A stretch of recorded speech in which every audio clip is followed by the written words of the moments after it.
Pencapaian CDIA menjadi langkah penting bagi perusahaan dalam memperkuat kontribusi terhadap bauran energi nasional sekaligus mendukung agenda transisi energi Indonesia.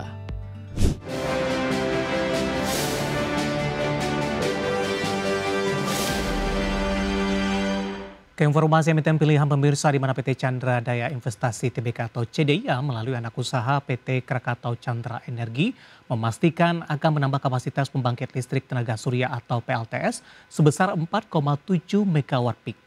Dengan tambahan tersebut maka total kapasitas terpasang PLTS PT Krakatau Chandra Energi mencapai 11 MW peak.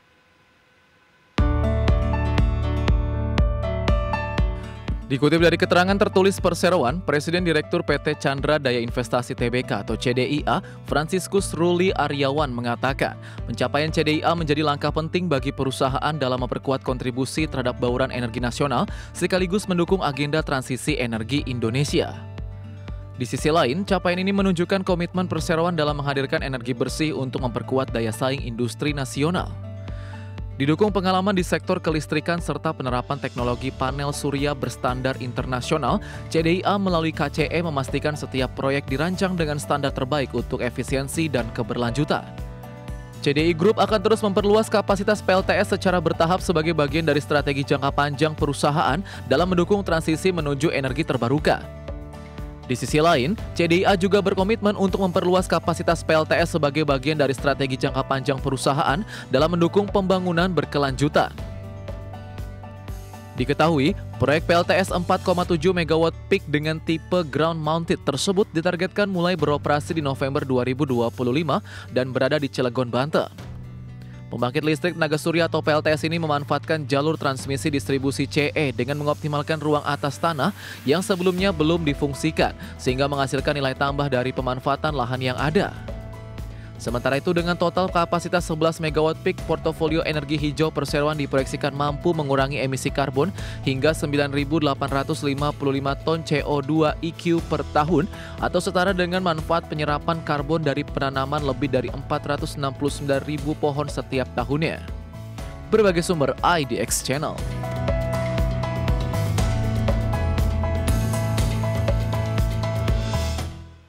Ya, pemirsa, secara teknikal di sepanjang perdagangan ini saham CDIA berbalik melemah dan bergerak flat. Tampaknya aksi profit taking terjadi karena secara intraday hari ini CDIA sempat melesat signifikan dan kembali menembus level tertinggi di sepanjang masa, pemirsa. Dan tampaknya para investor di perdagangan sore hari ini sudah banyak beralih kepada saham-saham perbankan big cap yang mana memang dari sisi harga sudah dinilai cukup murah. Kita langsung saja ke grafis yang pertama, pemirsa, kita akan coba lihat pergerakan saham CDIA di sepanjang perdagangan hari ini.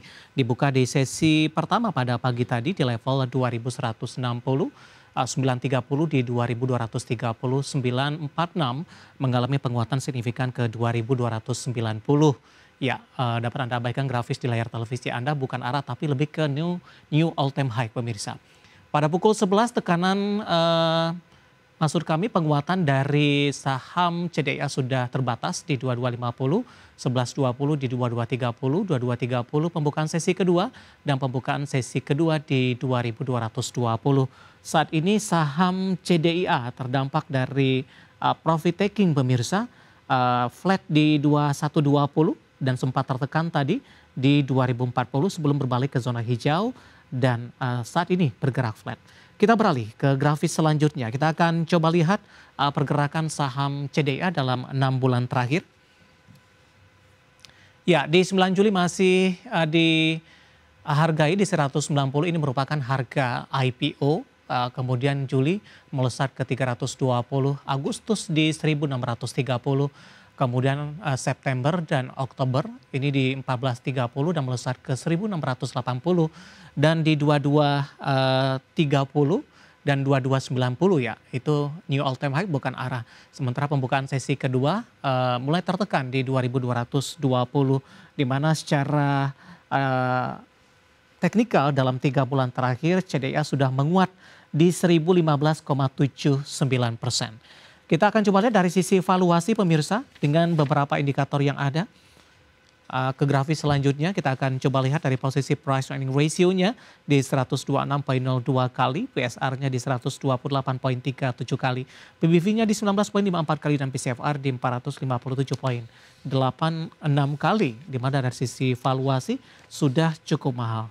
Dan lagi-lagi semoga bisa menjadi referensi perkembangan fundamental terbaru dan juga teknikal dari CDIA. Ketua pilihan pemirsa Otoritas Jasa Keuangan menyatakan masih melakukan kajian komprehensif dalam menanggapi rencana perpanjangan jam perdagangan oleh Bursa Efek Indonesia. Adapun rencana penambahan jam perdagangan yang dimaksud yakni perdagangan dibuka lebih awal pada pukul 8 pagi dan penutupan perpanjangan menjadi pukul 17 maksud kami waktu Indonesia Barat.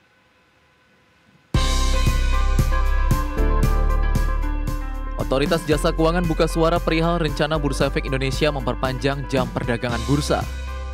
Kepala Eksekutif Pengawas Pasar Modal, Keuangan Derivatif dan Bursa Karbon OJK, Inarno Jayadi menyatakan bahwa OJK dan Bursa tengah berupaya untuk melakukan evaluasi terhadap kebutuhan pasar dalam menanggapi rencana perpanjangan jam perdagangan oleh bursa. Inarno mengatakan bahwa hal tersebut penting dilakukan guna menakar dampak dari kebijakan tersebut terhadap investor. Selain untuk menakar dampak kebijakan ini terhadap investor, upaya mengkaji rencana ini juga dilakukan untuk menilai kesiapan infrastruktur yang dimiliki oleh bursa, harmonisasi dengan pasar regional, serta untuk menakar sejauh mana kebijakan ini berdampak terhadap likuiditas dan efisiensi transaksi. OJK sendiri belum bisa memastikan kapan kebijakan ini akan mulai dijalankan nantinya. OJK hanya menyebut dalam pengimplementasian kebijakan ini, pihak regulator tengah mempertimbangkan berbagai aspek untuk memberikan dampak yang positif terhadap pasar modal Indonesia.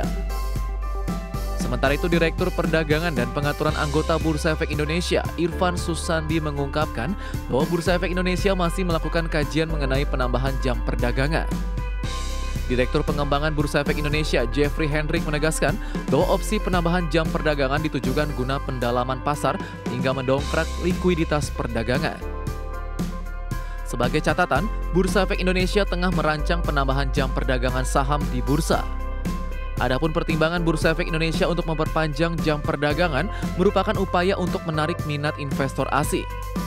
Opsi memulai perdagangan lebih awal pada pukul 8 waktu Indonesia Barat bertujuan untuk menarik minat investor Asia.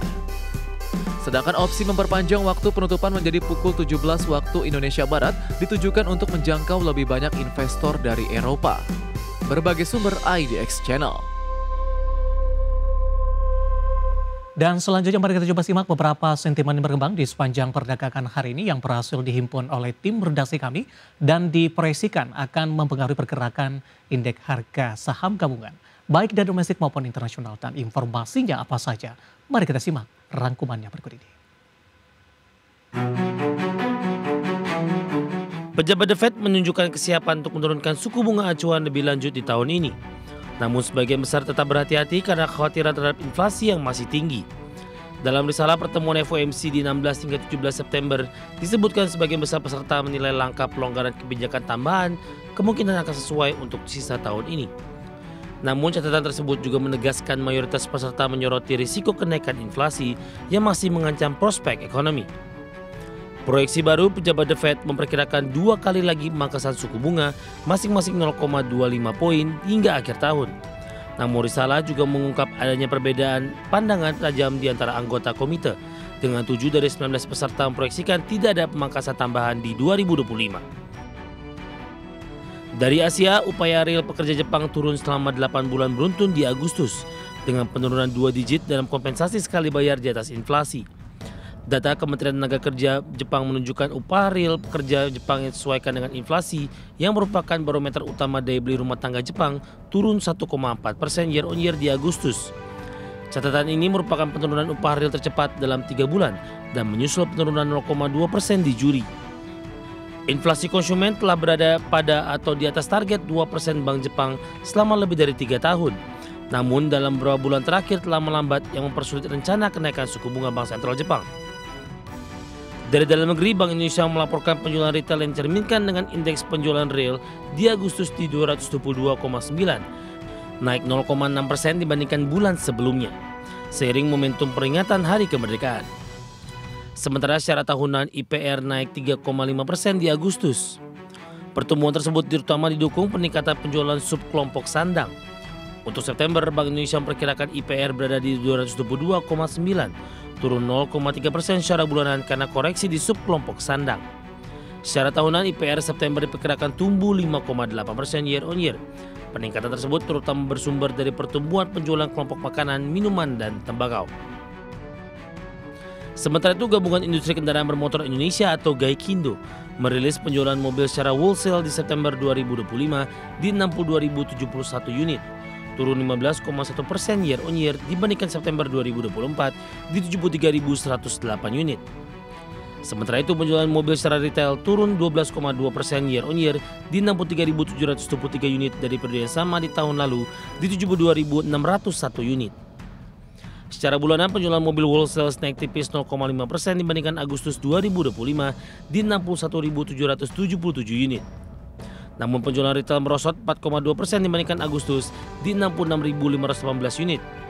Dari berbagai sumber untuk Adex Channel.